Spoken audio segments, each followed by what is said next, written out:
starting our timer here, the tape was pulled in 4.51 seconds. We will now count the number of dots printed in 4.51 seconds. If we call the first or the initial dot 0 here on the uppermost part, we will count about 270 dots printed in 4.51 seconds. So the time interval between dots is 4.51 seconds divided by 270 dots, or this is about 0.01666 or approximately 0.017 second. Hence, the period of the timer is 0.017 second. Now, fellow teachers, we will make a record of the motion of a cart on a plane. We will consider an inclined plane such as this, and it is inclined a little to compensate for friction. Again, we have our cart, our ticker timer, and the power supply, and of course, Mang Frank. So let's start the demonstration, Mang Frank.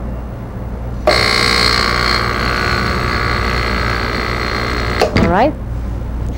Now we will again give you the resulting ticker tape, and we have it right here. So this is the ticker tape. So what do you notice about the spaces between the dots?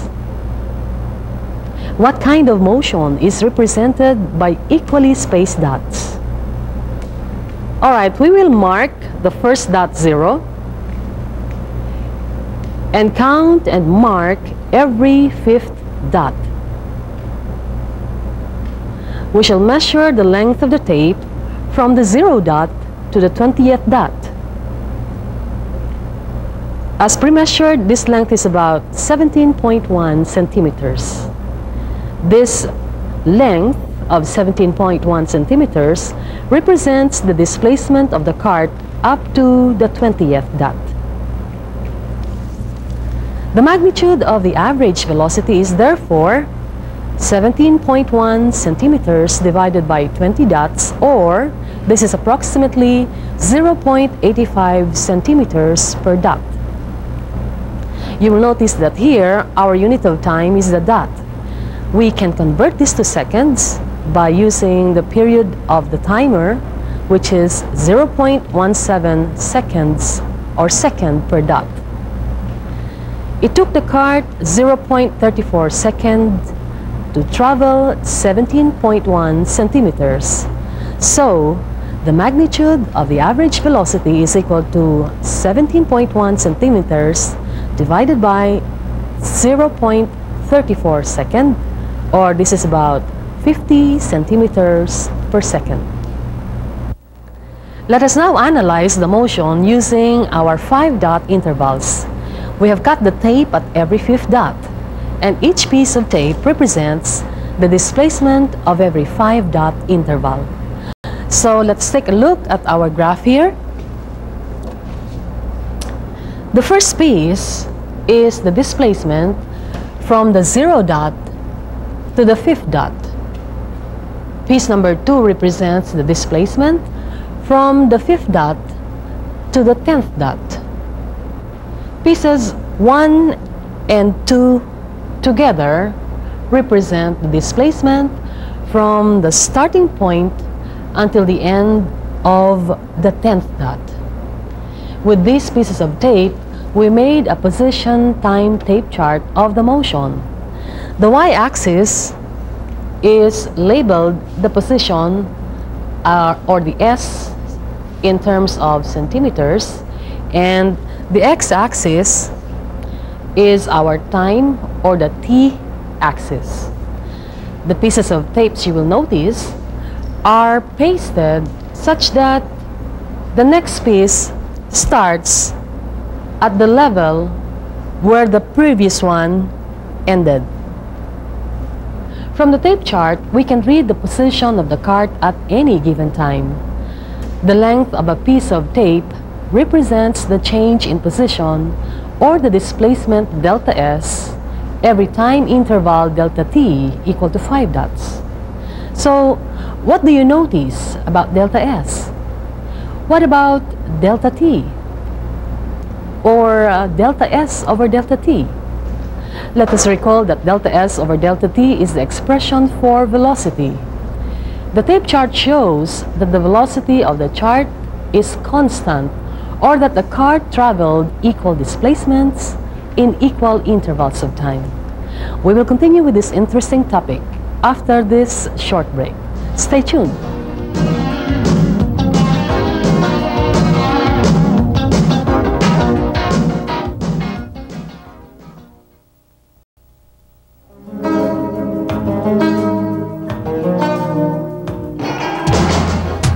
Hi fellow teachers, we're back. And as promised, let us continue from where we left off. Let's go back to our tape chart. We can draw a line from the origin, connecting all the upper right-hand corner of each piece of tape to make a line graph. Choose any 2 points, A and B, on the line graph to make triangle ABC. Note that AC is equal to delta t, or the time, and BC is equal to delta S, or the distance. The ratio BC over AC is the slope of the line segment AB. That is, the slope of AB is equal to delta S over delta t. Now, choose 2 other points, say O and D, on the line graph to form ODE. You will notice that DE is equal to 3 delta S and OE is equal to 3 delta T. The slope of OD, that is equal to DE over OE, is equal to 3 delta S over 3 delta T, which is equal to delta S over delta T. Hence, the slope of AB is equal to the slope of OD. We can say that the slope of a straight line is constant. Take note that slope is equal to delta S over delta T, which is also equal to the velocity.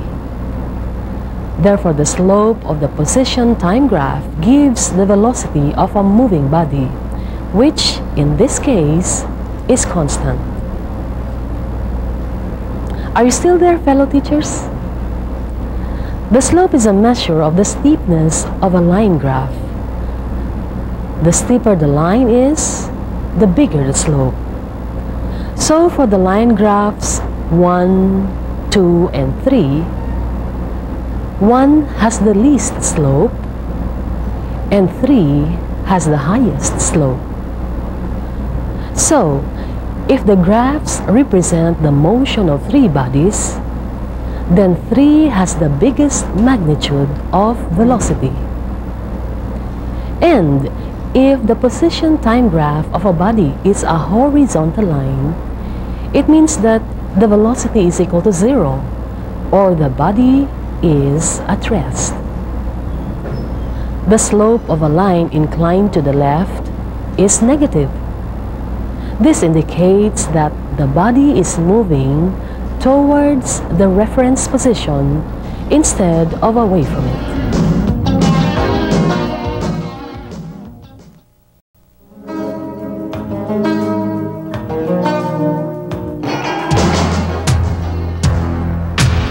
Let us go back to our pieces of tape. We said that each piece represents the displacement delta S every 5-dot interval. So each piece is a measure of the average velocity of the body. The pieces of tape have been pasted side by side on a set of coordinate axes, as shown here. The y-axis represents the velocity, and the x-axis represents the time. Thus, we have made a velocity time graph. Note that the upper end of the tape pieces form a horizontal line here, indicating a constant velocity. Now, what else can be read from the velocity time graph? Each piece of tape is a rectangular strip with area equal to V times delta T. From our working equation, if you remember, delta S is equal to V times delta T. So the area of a strip is equal to the displacement for a particular time interval. If we add all the areas of the strip, we get V times T is equal to S. The total displacement during the time interval 0 to 5 is equal to the area under the velocity time graph. Let us now summarize what we have done so far. Using the ticker tape record of the motion of a body moving with constant velocity, we made the following observations and conclusions. 1. The spaces between successive dots are equal. 2. The position time or ST graph is a straight diagonal line indicating that displacement increases with time, or displacement is directly proportional to time. 3. The displacement S of equal time intervals are equal. 4. The slope delta S over delta T of the ST graph is equal to the velocity V. 5. The steeper the ST graph, the greater the slope and hence the greater the velocity. 6. The slope of a straight line graph is constant. 7. The VT or velocity time graph is a horizontal line. And 8. The area under the VT graph is equal to the total displacement. We will use these concepts to interpret graphs representing the motion of bodies when we return.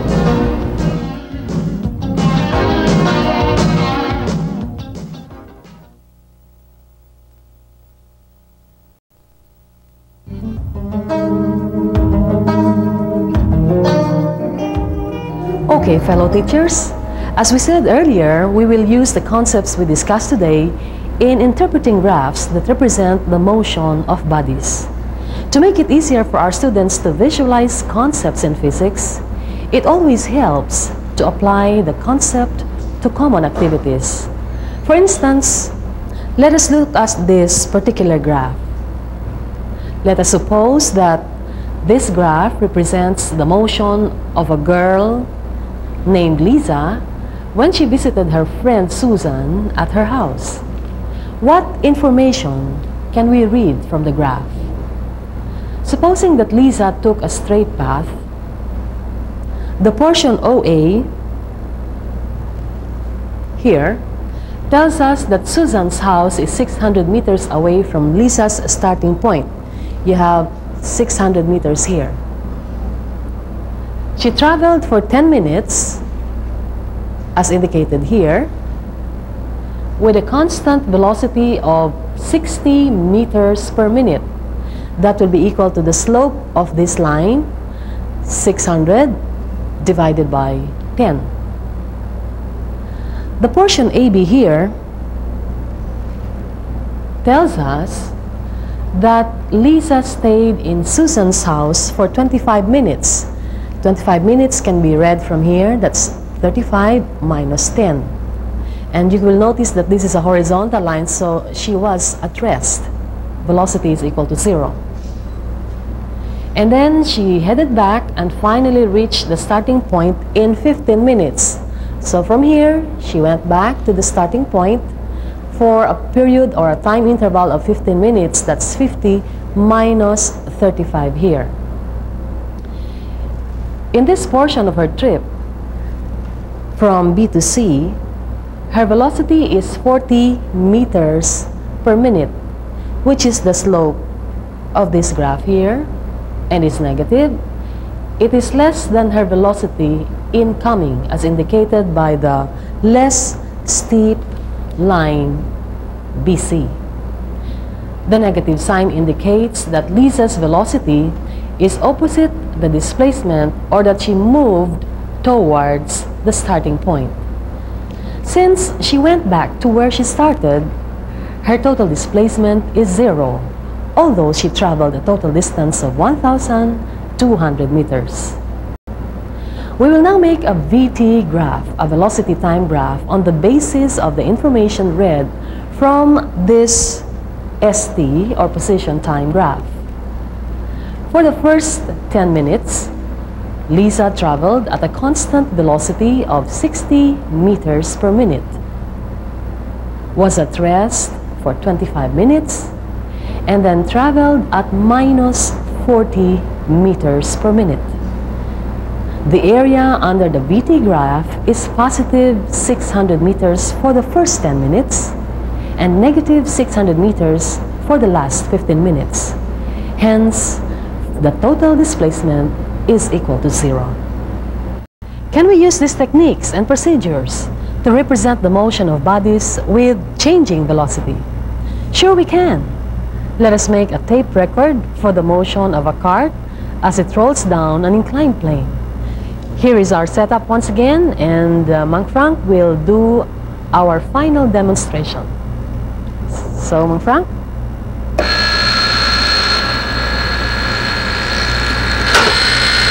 Okay. Let's have the result, Mang Frank, the ticker tape.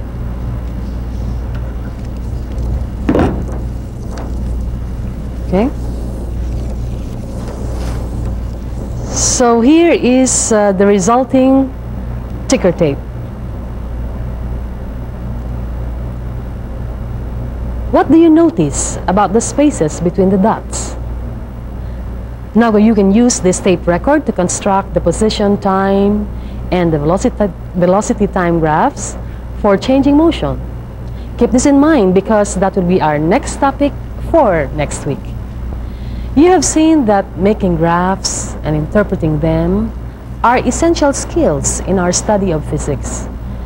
Making records of motion with the use of devices for measuring short time intervals and using graphs enabled us to analyze motion in greater detail. We hope that with today's lesson you will be able to translate from a printed record of motion, ticker tape, or photographs to line graphs and equation, and vice versa. So join us again next week as we tackle changing motion.